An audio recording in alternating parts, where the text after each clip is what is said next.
இன்றைக்கி தினத்தந்தி பேப்பரில் பல தகவல்கள் வந்துள்ள அதில் குறிப்பாக இரவில் சாப்பிடக்கூடாத பழங்கள் அப்படின்றான்.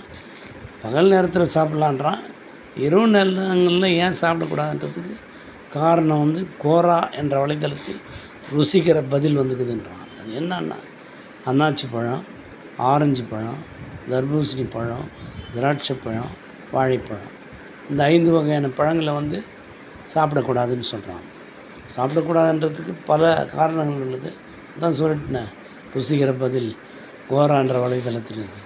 குறிப்பாக சிறுநீர் அடிக்கடி வெளியேற்றுற அளவுக்கு பழங்கள் தர்பூசணி, இந்த சொன்ன 5 பழங்களில் மிகுந்த சத்து, அதுக்கேற்ற மாதிரி நீர் சத்து அதிகமாக இருக்கிறதுனால இது அடிக்கடி சிறுநீர் வெளியேறுனா உங்களுக்கு இரவு தூக்கம் கெடுன்றதை குறிப்பாக சொல்ல வரான். வேறு ஒன்றும் இல்லை.